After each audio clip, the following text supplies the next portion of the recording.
some of the stuff that's written in it. But what I don't believe you can learn it by just reading it. I believe you can learn it by practicing it. So my big vision was to come here and set everyone up with a sprint, and because of all the vibe coding and AI, we were going to maybe try who's heard of Lovable or Replit and some of the vibe coding tools.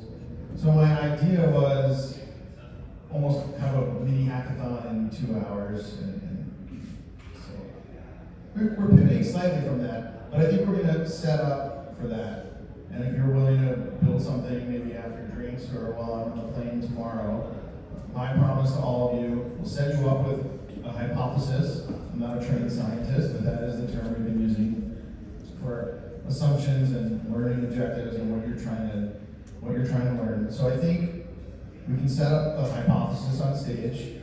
We can design an experiment to test your hypothesis, and that experiment might be conducted on a mobile or a live coding tool over the next week or so. And to me, the big thing is closing the loop. Anyone can go out and just build an experiment. It's really the data that comes in and the decision that's made based on that data that really starts accumulating learnings and knowledge and momentum and progress. So that was my first plan and my actual plan. So we're going to bring a few founders up on stage, and I'm going to ask you my cliche question: what problem are you solving? So thank you to all of you. Thank you for Simone. I know I messed with his Luma form midway through registration, but after we got, blame me. Thanks, Simone, if you liked the question, and blame me if you didn't like the question. One little cherry on top. We started doing this, it's called something different, but $1 trillion company challenge. So we would give you $1,000, $2,000? Keep going. Yeah, $1,000. Never in No, I'm serious.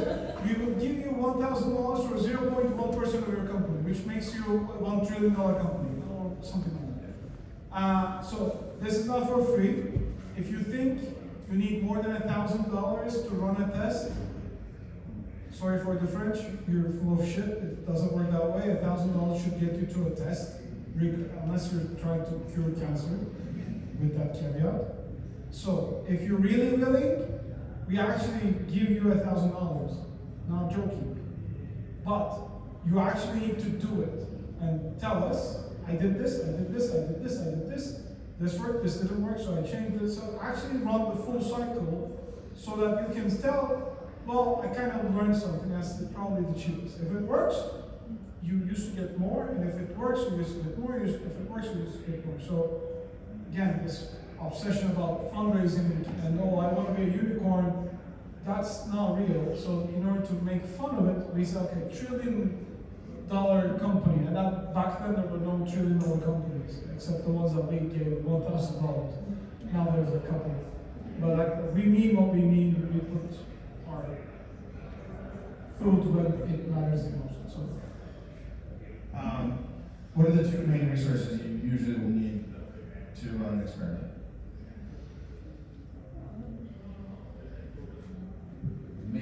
I lost the money. I was like, $1,000. Should I go? Yeah. I like it. Yeah. How it works, I don't know. Well, hold on. You're still invited up here. Okay. We're still going to talk. Yeah, we're still going to talk through this for 5 minutes, and then we're going to bring some time. We have more time for another fun. Three times that can come.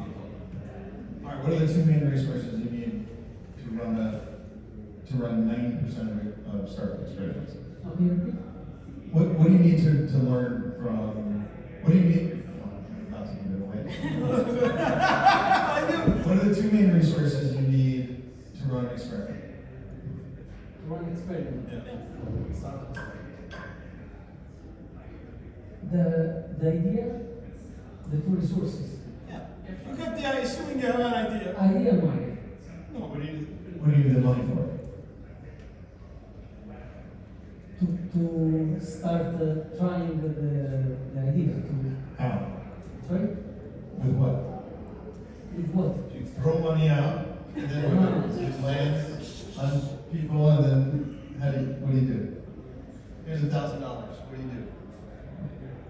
I start to call people and try to make the idea come true. Right, so Investing on the business, trying to make it to trial and make the business real.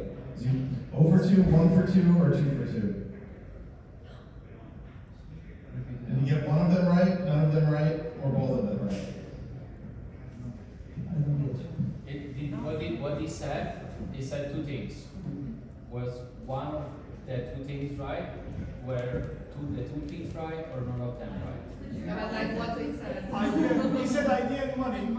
Well, then he said, No. yes, so he said I'm going to call people. I'll make it, I will, sometimes I go too far. So he said I'm going to call people, right? That's the first thing. When you, 95% of the time, you need some version of a product. So the idea turns into a landing page, turns into a product. That's sort of your MVP. But you also need you need access, not even customers yet. You need a market or access to some people that you can learn from. So those are really the only two things. Sometimes, sure, we're not going to get into this debate now. Sometimes you need a lawyer, sometimes you need an accountant, sometimes you need intellectual property, sometimes you need a building, sometimes. But really all you need is to call people. We're going to say which people and an idea.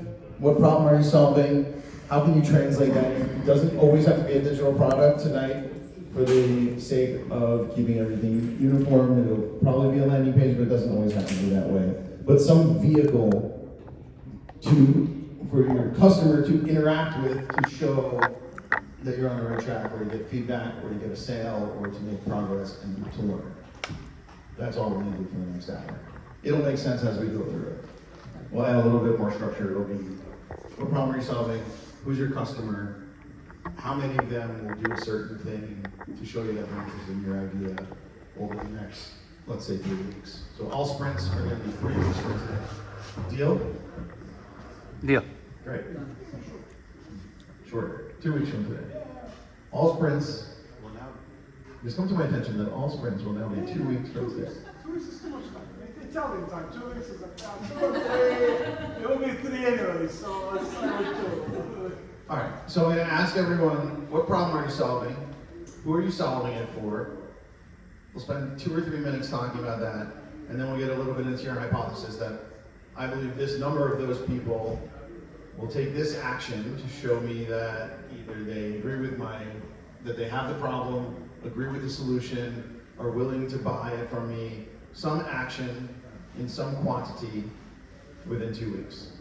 And that's your assumption turned into a hypothesis. Your hypothesis will turn into an experiment. Your experiment will turn into a sprint. And at the end of that sprint, you will have a closed loop where you should have some feedback. Now, it doesn't behave that way perfectly every time, but just the act of starting that will give you some feedback and some learning. And then most of the time, you think you're iterating on the product, but most of the time you're actually iterating on the process at first. Then you're iterating on the customer. Then you're iterating on a team conversation with your co-founder. And then 2 months later, you're like, oh shit, this might work. Then you're iterating on your customer and product and problem. Maybe one little thing. We had this on stage. One problem I saw in most startups, especially they love to give the Facebook example. They love to give Silicon Valley examples. Oh, this did not have a business model when they started, or they had this. So if you find yourself justifying your ambition and experience by giving Silicon Valley examples, don't bother. Like, it doesn't work. The only place on the planet where shit like that happens is Silicon Valley. So somebody comes up with an idea, gets a bunch of millions of dollars, and in the process figures something out.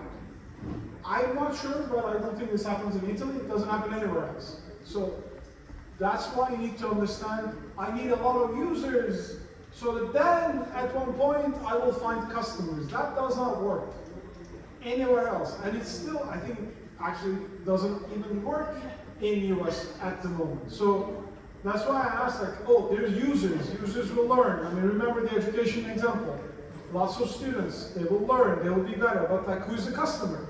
And that's where you need to start. Don't start with users, start with customers. Sometimes you can do both, because without understanding one, you can't do the other. But if you're only stuck on users, that does not become a business, it becomes a hobby. Or an NGO, which is fine, perfectly fine. I did more work with impact investors and impact startups, or equally with technology and impact. So every test you're going to have to decide to do is this a customer that will pay me? And that the only definition of a customer is somebody will go, okay, here's my card, here's my number, here's cash probably not going to work, but so please, if you're starting out recently or just have an idea, start with the customer who has potentially the problem that they will pay you directly for, or much like in the education case, they will pay you so you solve somebody else's problem. Government, NGOs, corporates will pay you so that you solve the student's problem, learner's problem, young people's problem, housewife problem, impact problem, whatever. But like, first start with who actually is going to pay you, because the pain points are completely different. Ozan, and if I may add, one at a time. Yeah. So Not all the time. most of the time, I agree, one at a time. Sometimes it has to be parallel, because unfortunately for impact stuff, what the customers, like cities, governments, NGOs, think the problem is not the problem on the ground. So they have to do, so I did this with UNDP, with water hygiene technologies. The government thought the refugee crisis, during the refugee, at one point of the refugee crisis, hygiene, water, sanitation was a problem. They wanted to spend money for it. But actually on the ground, people were able to find a solution for it. So they didn't have that much of a problem.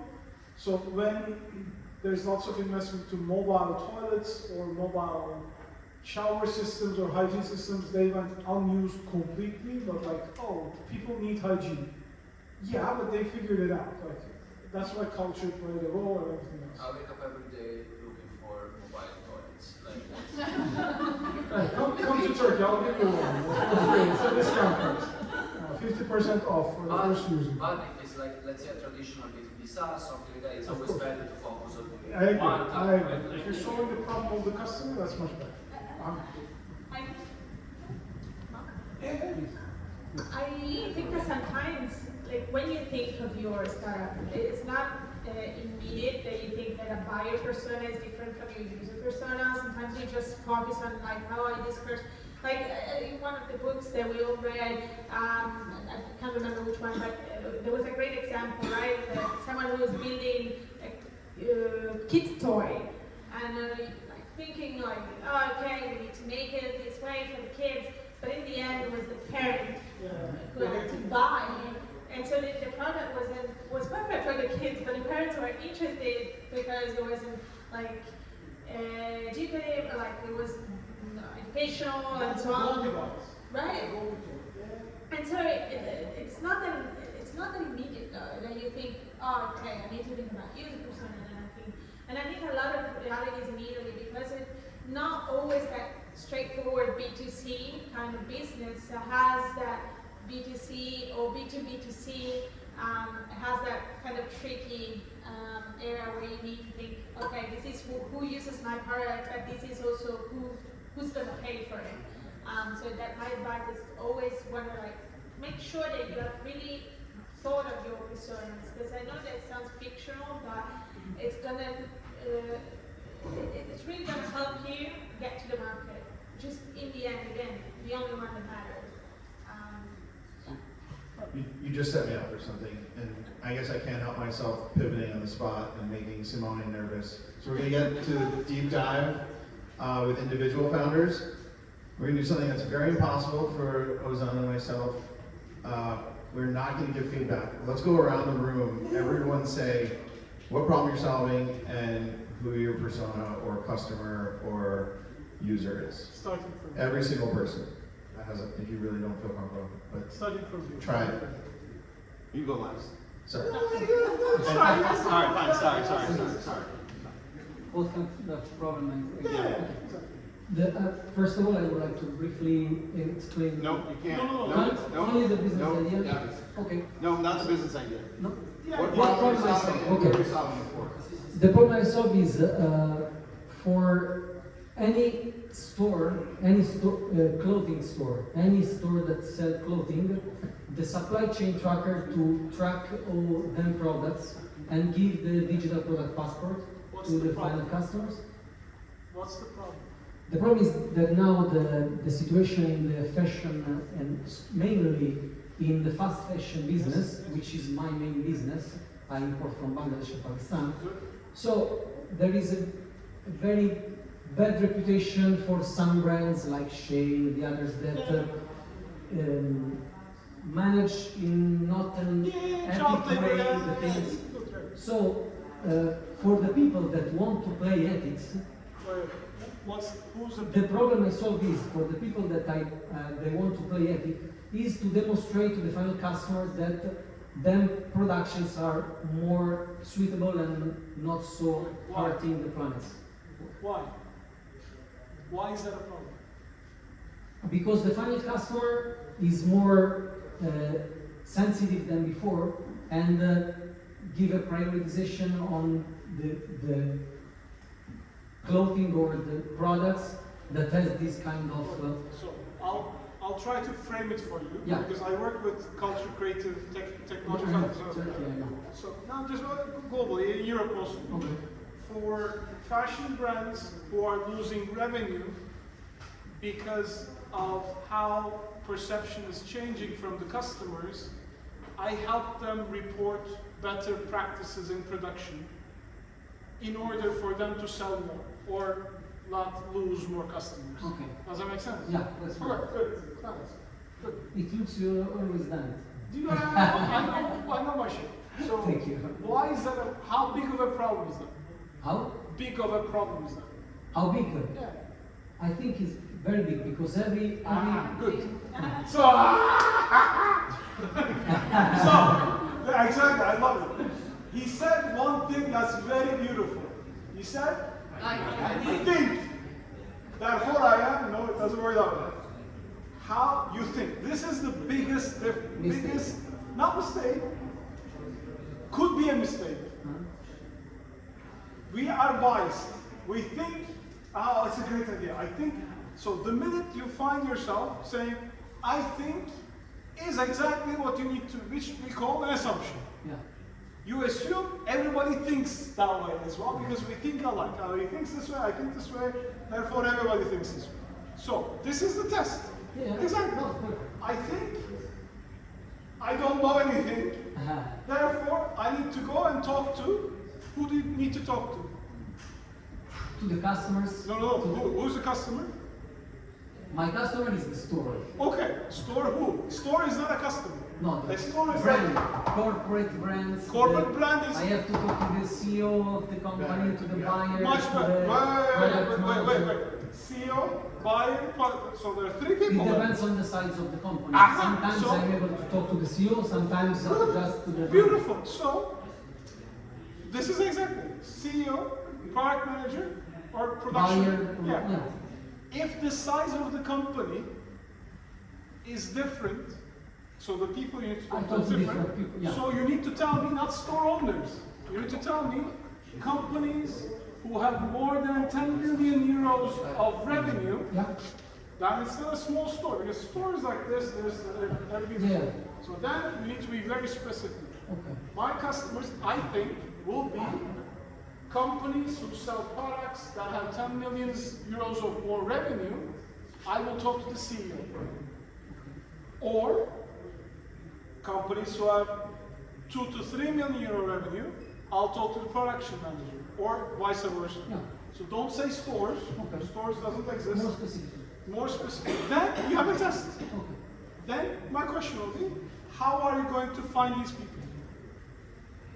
I already have these people. Good. Yeah. Fantastic. Because Which for one? example, Production if I managers? work with a 1.5 billion euros company, Uh-huh. I do not talk to the CEO. Yeah, no, the CEO doesn't talk to you. Exactly. That's No, no, true. just I don't have chance. You'll be stalking, your But bodyguards it's will only be. to the product manager. Yes, beautiful. From 300,000 to, no, sorry, 300 million to Mashallah. 100 million, Yeah. I talk to the manager. Good. And below the 100 million, I talk to the CEO. Good. This is more or less my Does that make actual- sense? And I already have a panel of 50 Which one? active customers. It's an average. Yeah. Potential. As a business owner. Because the startup is the, that's why I was trying to say what I, because the startup is for my business that I'm already running, but in another way. It's another business model in with the same business I already making. So you're pivoting or you're creating a new. No, I already created a new company which is already acting in this second business. So, pick the one that you would like. Which is the riskiest customer segment? You have like big ones, middle ones, small ones. The riskiest, I think, is the biggest one because they're already starting to work in this direction. So it's not So risky. I could be a bit late. Okay, good. In the others, I'm really solving the problem because when I go to, for example, last week was with 120 million dollars, euros. I spoke to them about this business model and they said, perfect. Let me know when you're ready. Don't do the CEO then. No. Take it out.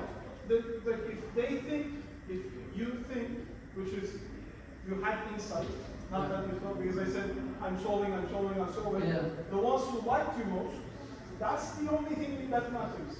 For companies that are making between 50 to 100 million, 200, 300 million euros, the product managers in companies who make this much revenue will need to use this tool to be able to save money or not lose money. There are two things a company wants. That's one thing. Then you can say, okay, then in 2 weeks, what is a success criteria to say you already start the company, which is good, but you usually do it before you start the company. What would have made this a viable business opportunity? How many of them should have told you, I want this, in your opinion? Like, give me a guess. To start at least 20, 20 out of what? 50. Okay, good. Now, have a guess. Couple, yes. Yeah, go. But does that make sense for everyone? Like, this is how he's like he has already started the company and business. This is what we teach people what not to do. Like, he's doing this, he has not the thing, he already has the people who said, I need this, which is where we want people to be at before they start the company. So we deal with who from the end, but that works. All right, speaking of what not to do, he said one phrase that the customer said, 6 words, it is the single most dangerous thing a customer can say to you. What was it? What? Close. It was close. Let me know when you're ready. Let me know when it is exactly. Let me know when it's ready is the single most dangerous thing you can ever do. We all are founders. We all think our ideas are amazing. We all think we need to build something. This idea that we need to spend 12 months building something. Now, I'm not working for Lovable, but I am a fan of what they do because it does decrease the build time, but it still doesn't solve the problem of like validation. Great. Yeah, thank you for more succeeding. Sometimes I get very excited about this. But let me know when it's ready, especially before vibe coding. Turn founders to go off, be guaranteed and confident that they had a customer and they'll come back 12 months later, 95% of the time, and the customer doesn't even remember talking to you. Like, it's not to tear you down. So that's why we push these learning cycles. Like, what are they going to do, not what are they going to say? Closing these feedback loops more often and more quickly. So I want to. They told you, let us know when you're ready.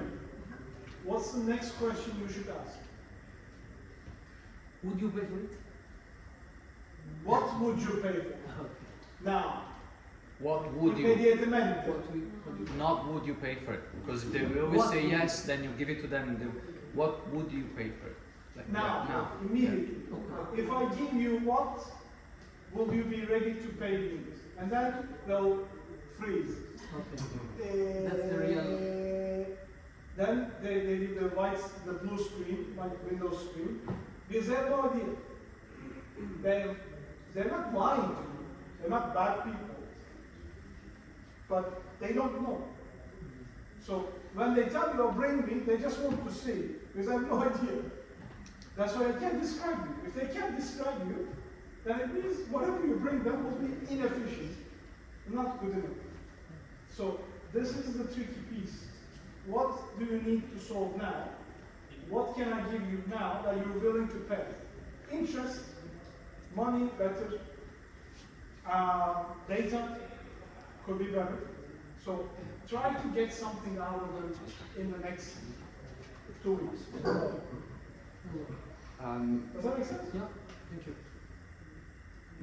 I'll say one more joke and then we're going to get back to the structure.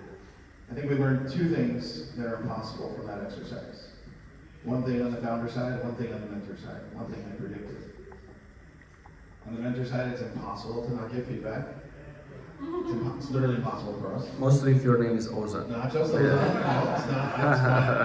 I've been on a Zoom call. I've been doing this. I only physically have to restrain myself.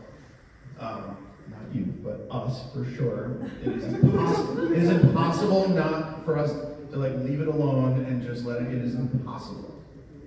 But it is also impossible for the founder not to mention their solution and what they're building and what they are doing, rather than talk about the problem from a customer or user standpoint. It's also impossible to say just one. Try to go around the room. We're still going to do this exercise. We're going to time box it, but we're going to do it. Pick one stakeholder, one problem. So it's, in this case, I think it's a good exercise. It's the store, it's the customer, it's the company, it's the brand. Most businesses these days need all of those things. Fine. Pick one. Let's see if we can do it. It's kind of like going around the room at a lunch, just saying your name. Don't tell us anything about your solution.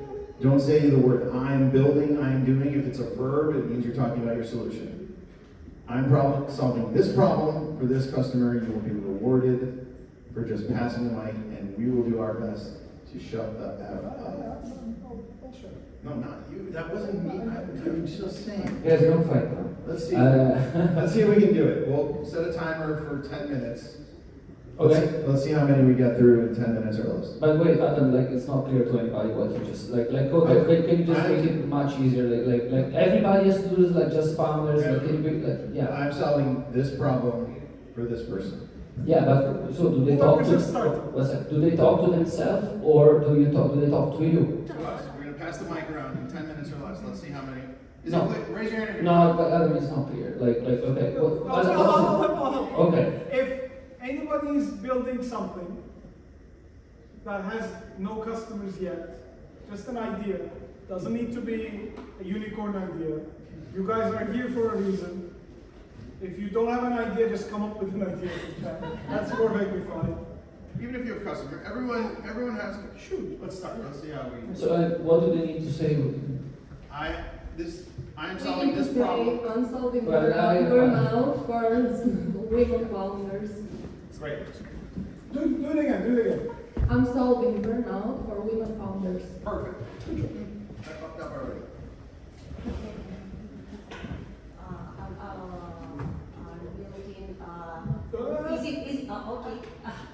Quick identification of lost animals.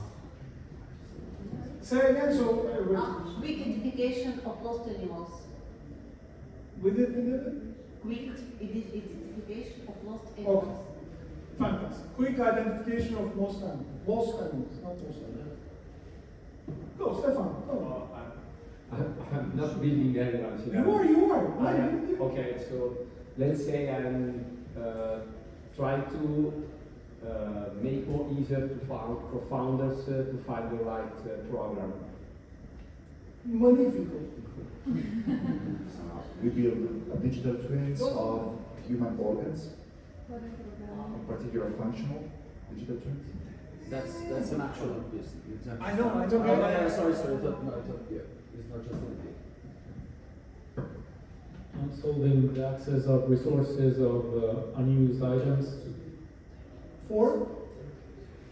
For people that need these things and don't want to buy or waste money on stuff.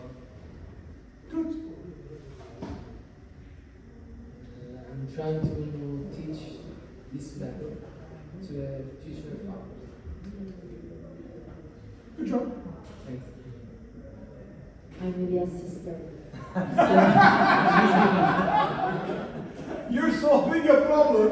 I'm helping him. Exactly. Wait, do you want to flip it next to it? Do you want just it's easier.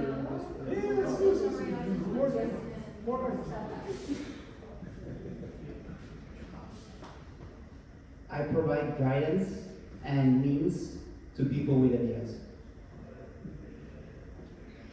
No, you can't do it. Sorry. Sorry, new rule. Now that we've gone through this a little bit. Ozan, we can't say anything, but if you hear the room saying what you're doing rather than what problem you're solving, the room can give feedback, but we still have a 7-minute time limit. The room can give feedback, we can't. It's not what you do, it's the problem you're solving. Correct. But it's hard. We understand that. That's why we're doing this. That's why I'm fighting through the ambiguity. We're only going to be here once for the rest of the year. This is the hardest fucking thing, and everybody glosses over it because it feels weird in the room to go off script. This is hard. And if you can go in a safe place with your peers and watch how hard it is for other people to do it, it will help. We've been talking about mindset. We've been talking, and this is mindset. Watch what other people, they still will say, I'm building, I'm doing. It is not from your customer or user's point of view. Try your best. We will not say anything, but if you notice in the crowd, keep going for 5 more minutes. The misery will end soon. Try and start the sentence with the problem I'm solving. Correct. Did you hear what she said? And then we're done for 5 minutes. I won't say She gave a good algorithm. Tell him. Oh, again, like with the microphone, you didn't hear? No, I was just saying, like, try and start the sentence with, sorry. That's not easy. Try and start the sentence with the problem I'm solving is, so that you're forced to do that. The problem that I'm solving is how not to waste marketing budget on online advertising. For the companies that are wasting marketing budget on online advertising. He didn't pitch the solution. That was so good. Yeah, so good. Nice, Felipe. Who want to go next? Alessandro, you want to go next? Yeah. Go for it. Interest mismatch. The problem I'm solving is interest mismatching for health enthusiasts. Okay. This way. The problem I'm solving is connected our community of Roma.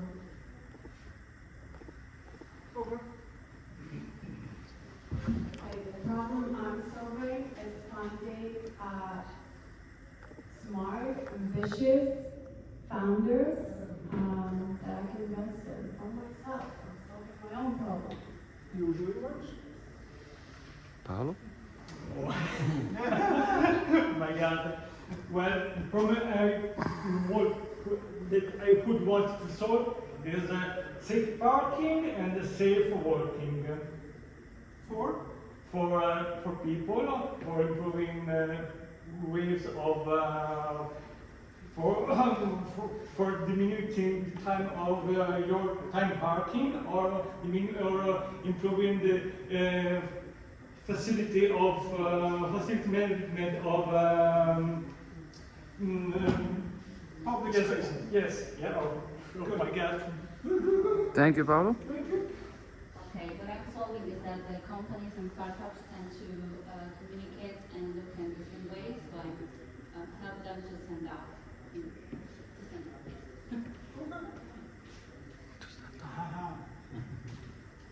The problem that I solved is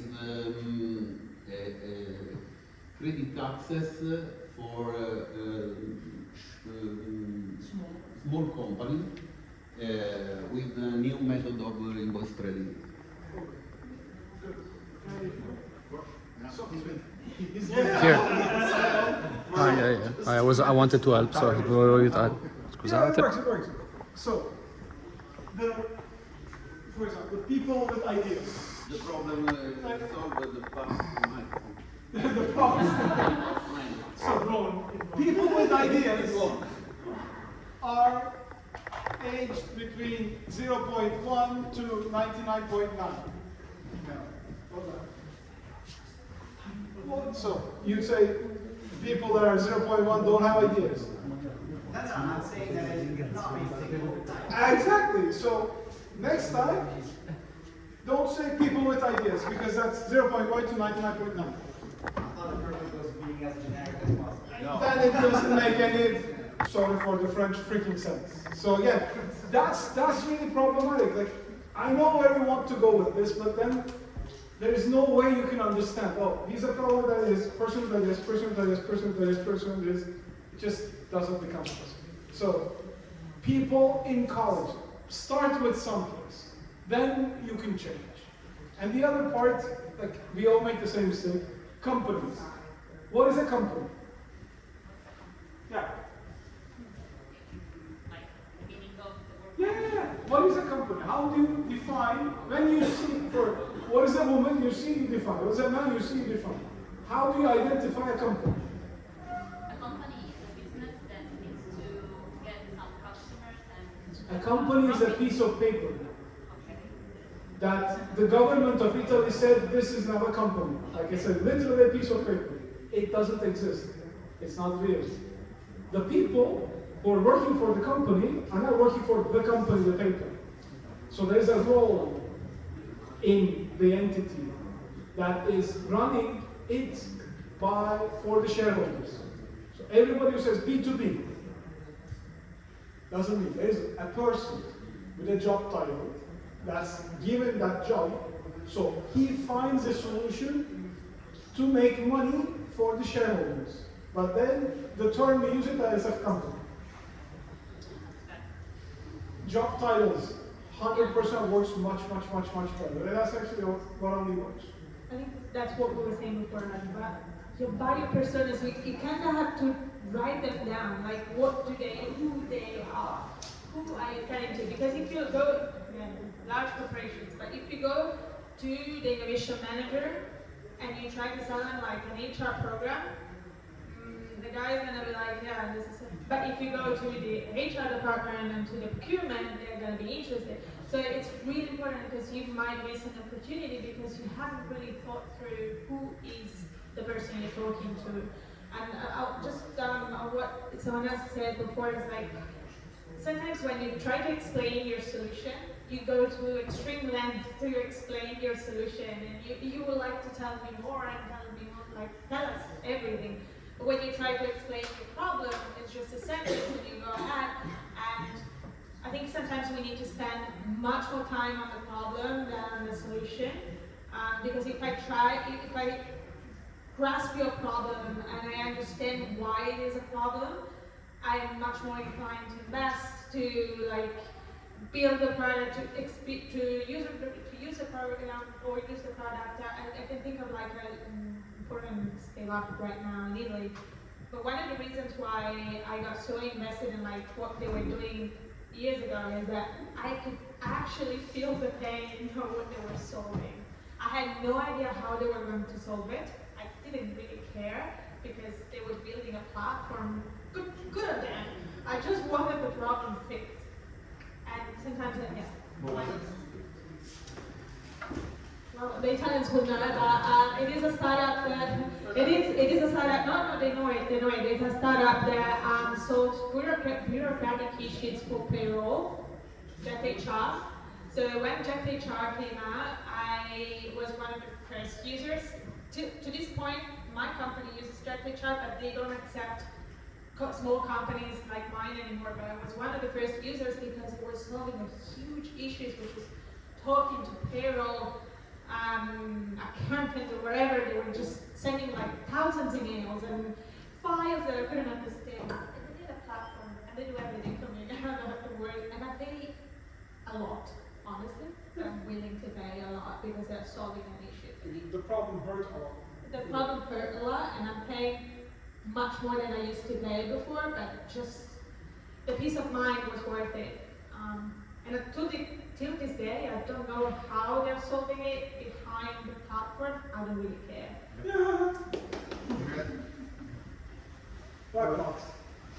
I'll just go quickly and add a different perspective of why it's important as well. So we spoke a lot to being able to communicate directly to that customer so that the person who feels and who's experiencing that problem, but then also 99% of the people that you talk to on a daily basis aren't necessarily your target audience, but the better that you're able to communicate that, if they know, if you say, you're doing something for HR, they're like, oh, my cousin works in HR, I can connect you with that person.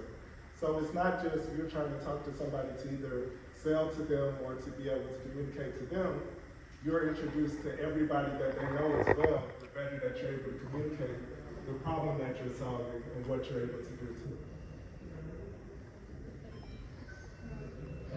If I can also add something from that perspective, that is really, as we have seen, is difficult because if you are in the problem, probably you are not looking at the way in which the person you are addressing want to look at. But it's about the concept of government, job to be done. I mean, if you focus on the problem, you will find many solutions to solve the problem. Some of them are not that obvious. For example, if you think about something that is have a healthier life through eating good food.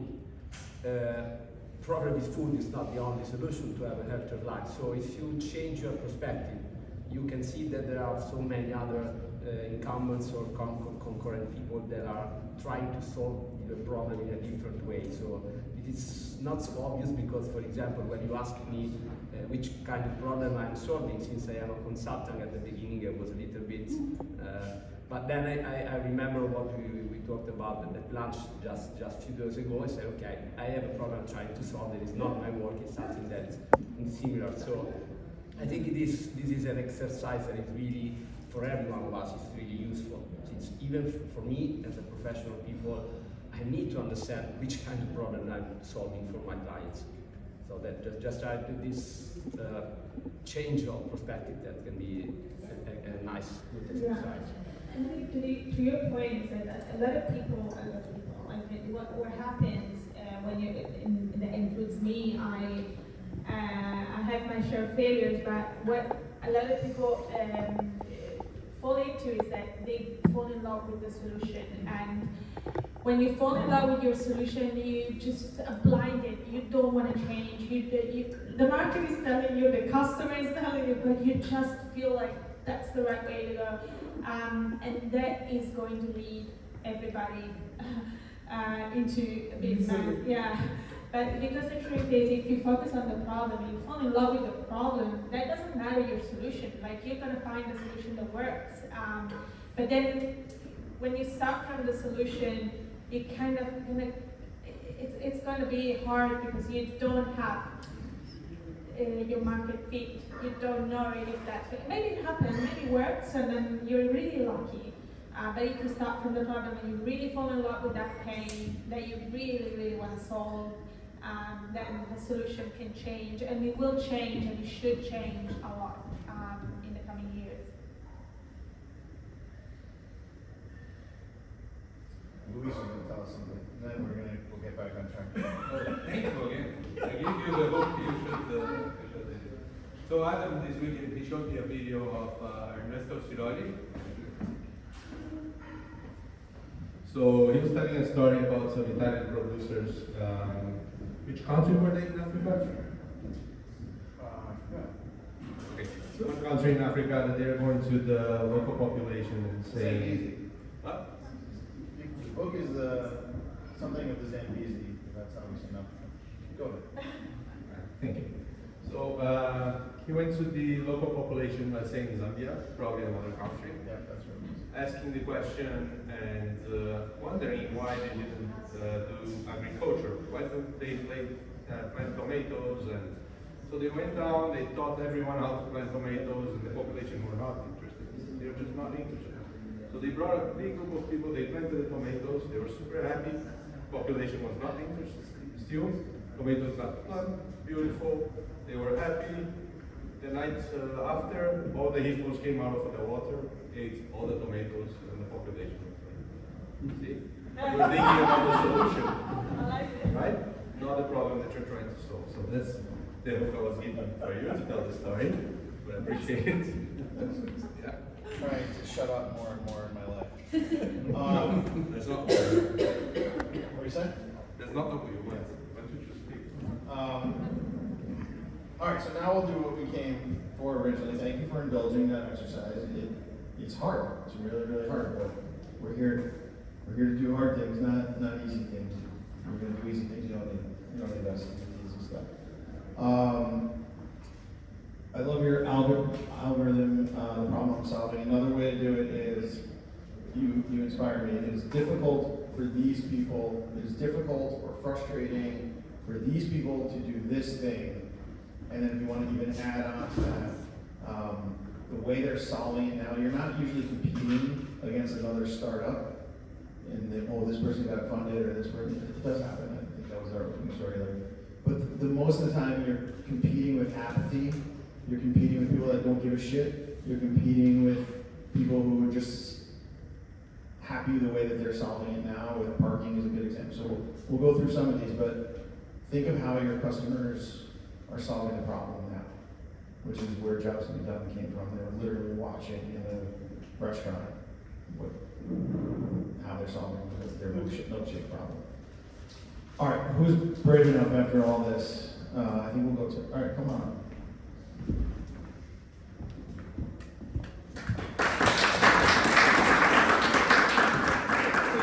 Take my seat.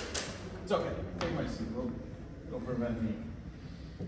Adam, that is not gonna hold you. He told me he will. What problem are you solving? So yeah, I'm solving burnout for founders, especially women founders. And there I solve some other problems as well, like access to the finance, to investments. What's your riskiest assumption? What do you not know about these women?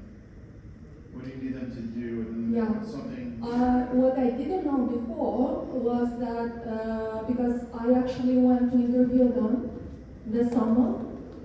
So yeah, before so I'm gonna share what was my assumption before the interviews and after the interviews. Yeah. So before the interviews, I thought that the problem was burnout. That's why I started with burnout, because actually it's the one that is the catcher one.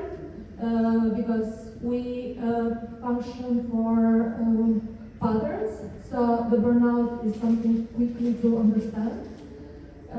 So that was my assumption as well. The assumption was that burnout was heavier for mother founders, because I was one of them.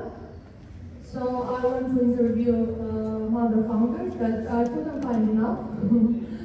So I opened the interviews to every women founder, and actually I opened it more to every professional women, actually, being them, yeah, exactly, just to have the understanding. So the learnings from that, the goal was to interview approximately 100. I ended up interviewing 30 because it was August, July and August. But yeah, still 30. Yeah, very good. At least for me, it was very good. So yeah, I have a lot of information and insights, which make. What surprised you the most? Sorry? What surprised you the most? Yeah, what surprised me most, that for women founders, the main problem was not burnout, but access to investments. So what are you gonna, so now, perfect, segue. And being surprised is the best friend of learning.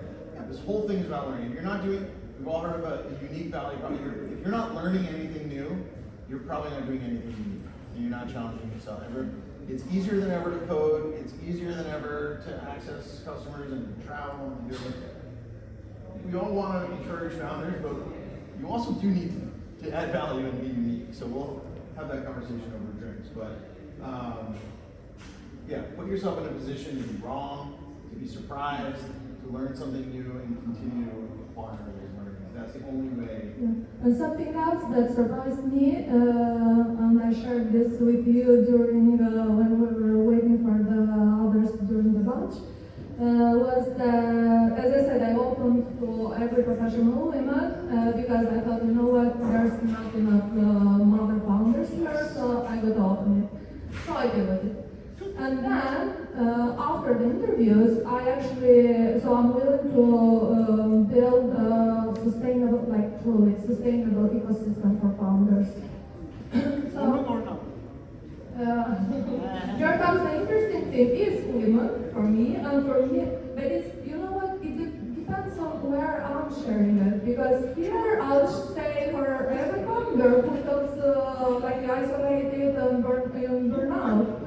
If I'm in a women network event, I would say for women, because actually what happened, I mean, there are so many learnings. I'm going from one thing to another, but actually, yeah, so the first thing that I learned was I opened to everyone, and then I created the live event because I wanted them to test what I had as a vision. There's someone from the event here. Of course, I couldn't make it forget how it was in that by the way. And after which was perfect. Yeah, exactly. So I learned a lot of things that I can improve for the next event, but what surprised me very much was that after the event, I got so many unsolicited feedbacks from, guess who? Guys. No, from mother founders. The one I could get. So my early ideal clients are mother founders, and then in another pitch competition in Naples, men founders came as well. So every time that I share this project with every kind of founder, they are like, I want to be, just let me know how to come to your. Alright, so we're going to shift from the problem statement to an action statement. The problem statement will be based on the exact, or the action statement will be based on the exact person who's describing your problem statement. Does that make sense? So if you said, I'm solving this problem for this person, then we will translate that into, I believe, so it's the same thing as I'm solving this, the problem I'm solving is, you must start your sentence with, I believe. But I recommend that you start your sentence with, I think, I believe. It sets you up just semantically to be wrong, that it's a question, not an answer. Okay? So I believe this person, so this is the person that you interviewed, this is the person that you're serving, this is the person that you're solving a problem for, will take this action. Yep. Okay? This is the most important part of this step 2. And this step 2 is the end, so don't worry. This person, I believe that this number of this person will take this specific action. They will, to talk about what they will buy now is the most concrete example of what they will do, even if the product doesn't exist yet. We can talk about pre-sales. If we do a full day lean workshop, we would spend an hour on pre-sales. But I believe this person, you already have the person done, so it's done for you, will take this specific action. Sign up. Come to the olive harvest, click a QR code, pay now, tell a friend. There's 10 different concrete things that they will do that signifies value for this specific reason, which is in response to the problem you're solving or in response to your value proposition. By this date, we all have 2 weeks, so there's your free bingo space. That's it. Because is the hypothesis you're solving the problem. Does that make sense? So it turns the problem statement and it turns your learnings, the things that you know, into new learnings. So give that a shot. The next The next thing that for me to have proof of market validation would be them to sign up to the program. So, and trust me, I'm rooting for I don't want to. I believe. Yeah, I believe that they. If I open an event. Yeah. I believe that if I do another live event, at the end of the event, mother founders will be the first one to sign up. How many? Well, that's tricky because it depends on how many people. I mean, we had 25 the last time, so at least, let's say, 25 for 7, so 5, let's say 5. 5 women will sign up from that event. And what? And will pay how much? Yeah. I'm not running this. Yeah. When I say sign up, I mean selling the paid version. And pay, so there I did like the research whatever, and it depends on because it's a subscription model, so for the founders it would be around 66 euros per month.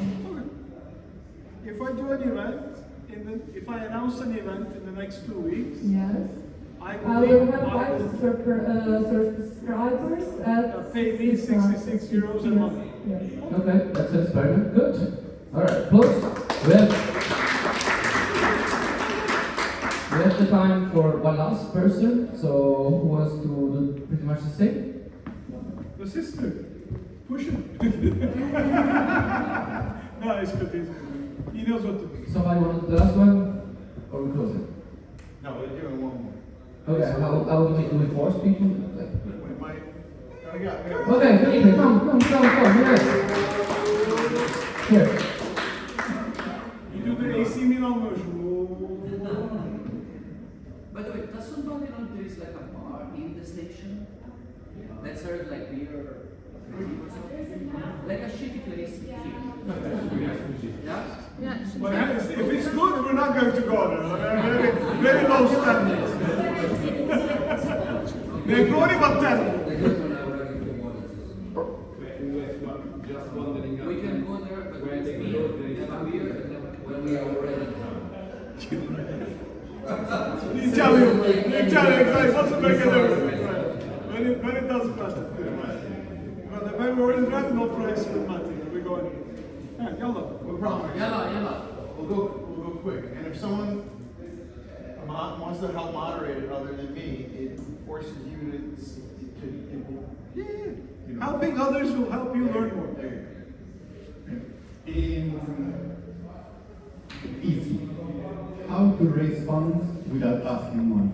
That's what I want to solve for sports associations. No. How? Associations as a group, we're trying to get specific to it. Sport association is like sports association. Athletes, people that run. Which is the owner, the CEO, the manager, No, the actual members from the team. Okay. The people that belong from the team. Athletics players. team. Yeah, the runners. The members of the athletics team. What do you mean members? Members is a team is. So give me an example, like the football club? Athletics, running. Running club. Running club. The people who run or the people that runs, the people that belongs to the club. The athletes. Good. The athletes. Right. What problem are you solving for them? Raising funds without asking for money. Great. I believe that this many teams from the athletic club will do what? What they do best, run. What are you offering? So, what are you offering? What is your value proposition to those runners? that I offered them that with the kilometers that they log on 30 days, they will get €1 per kilometer. So if the team logs 10 You define the product. yeah, So, yes, but no. Don't define the product. Because the way, when you define the product, what she said already, you'll get stuck with the product. So no, the problem is not the problem. The problem is how to skip the fundraising, how to actually get funds without asking for money. That's the thing. How to raise funds without asking for money. That's the problem. My assumption is you're saying they don't want to ask for money. They waste time asking for money. That's right. So It's that's the problem. It's difficult to ask for money. Yes. It takes too much time. Yes. It's not always useful. Yes. You have to apply for different sponsorships Yes. from the state, and you have to ask door to door, face to face. Yes. And people is already tired of everybody is asking for money from their own causes. So that's the actual issue is that people is already, and I'm only talking about the sports, my sector, but it could be for any. Specific There we go. So people who are running, who are tired of asking for money for a cause, So is the customer segment. they're the beneficiaries, but they're not paying. Okay, so that's exactly what I'm saying. Who's the customer? The customers are the companies that would like to spend their marketing money on an impact cause. Right, so you're assuming the people running campaigns on behalf of the company, marketing managers, have a hard time finding people to fund. Who's the customer? Let's start again. Who's the customer? The company who will pay Okay, for so it. there are two ways. The paying customers are companies, but the beneficiaries. Company is not a customer. Somebody in the company. The marketing manager, the CSR, the HR guys, Fantastic. these three guys, they get together. So what is their problem? The problem is the marketing budget that they are spending, the money that they are spending on marketing, doesn't have the value, doesn't have the return that they expect from the community. Good job. So, for marketing managers who want to increase return on investment on the money they put to sports, I want to test. I want to test What's the test you will tell them? the test is what I said before, the solution is that one, that these teams will raise money by converting the kilometers they log. You're back to problem. Oh yeah, what will the marketing teams have? Do they have to subscribe to your service? Do they have to pay you? Do they have to allocate budget They will from have their existing? Yes, they will have to redirect part of the existing budget to the. We're obviously rushing towards the finish line here, so I don't want to dismiss what you're So, saying. next line is I will talk to 10 marketing managers to ask them how many of them will say yes to it. Yes. In order for this to work more. Okay, no, how many? I have the number because we have to set the amount of money that this team wants to raise. So if they want to raise 15K, so with one company, of course, one company will pay 15K. With two companies, 7,500. So it depends how many companies are willing to pitch. No, you got the wrong thing again. You went back to the product. See, this is why it's difficult. Quick fix. You see the point, right? Two questions only. Raise your hand. Two options are the marketing managers will allocate part of their budget to him, or that teams want to raise money. Which one's riskier? Raise your hand if you think it's riskier that teams want to raise money? Raise your hand if you think it's riskier if marketing managers will take existing budget and give it to a start and run it through a startup. Even if it's riskier. Which is more difficult. Which is more difficult To prove. or unknown or. Alright, so teams raising money, raise your hand. Marketing managers giving him money. Okay, so as we race towards a lot of startups, and again, we're not here to pick on you. We'll spend a lot of time validating, oh, look how many, they'll come up with a total addressable market slide that says $5 billion has been raised in Italy in the last year alone to justify this solution. But the truth is, for him to be successful, he needs to show that the marketing managers are having a problem with their budget and that they're willing to do something. It's pretty obvious or reasonable that the teams want to raise money. And so our job is to push you towards the riskiest thing, even if it's more painful. Yeah, because managers are like they have difficulties of finding content, authentic content to publish. They have difficulties on having the return of investment because there's always like the same vanity metrics.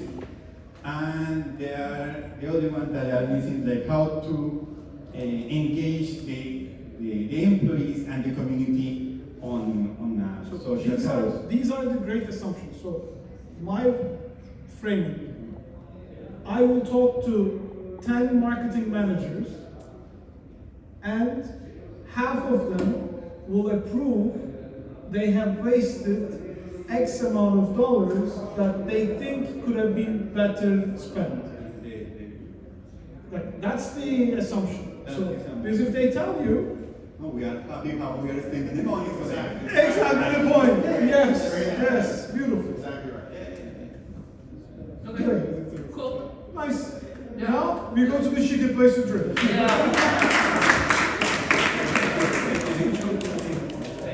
Thank you, Felipe. Another round of applause for Felipe who came on stage. Thank you, Adam.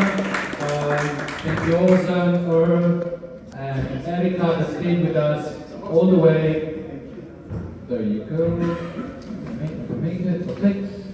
So we're moving to the nearest place ever that can offer us macaroni and beer. So we still don't know where it is. Okay. So